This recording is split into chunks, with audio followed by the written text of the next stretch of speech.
Televised presidential debates began in 1960 when Vice President Richard Nixon agreed to debate with his challenger, Senator John F. Kennedy. When John F. Kennedy, the younger and less experienced man, sat casually in his chair with his legs crossed and his hands folded, while Richard Nixon, the 8-year vice president, desperately gripped the arm of his chair and seemed uncomfortable, the dynamics between the two instantly shifted.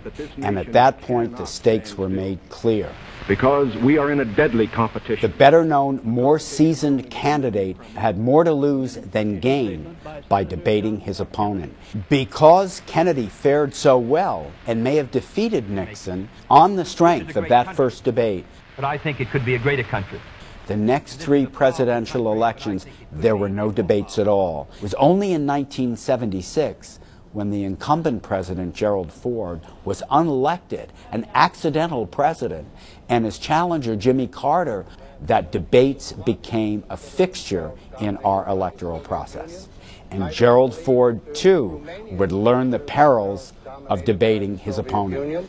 I don't believe that the Poles consider themselves dominated by the Soviet Union.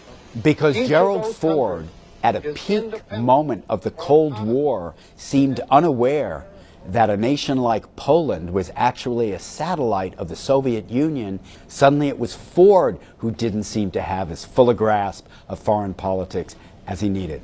In 1984, one of the great issues facing Reagan, the incumbent, was his age. A much younger opponent, Walter Mondale, had been nominated by the Democrats. Reagan made what seemed an offhanded joke that turned the tables on Mondale. I will not make age an issue of this campaign. I am not going to exploit, for political purposes, my opponent's youth and inexperience. In 1992, when the incumbent George H.W. Bush faced Bill Clinton, there was a generational difference between these two candidates. And the much younger Clinton seemed more energetic and engaged. He was especially strong at town hall meetings, where he took questions directly from the public, while George H.W. Bush seemed to hold them at a distance. Small state for 12 years. I'll tell you how it's affected me.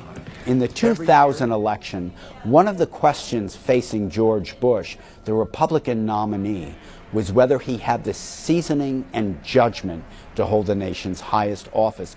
But something George Bush understood, maybe better than Al Gore, was how the public watching the debate would react to the comportment and demeanor of the two candidates. And Al Gore, who was very knowledgeable and a master of policy, got a little more aggressive with George Bush than many viewers liked. But can you get things done? And I believe I can. When Barack Obama emerged in 2008 as the Democratic nominee, whose excitement was generated in part by his youth, when he debated the much older John McCain, there was a feeling among many viewers that Senator McCain was not showing proper respect. You know who voted for it? You might never know.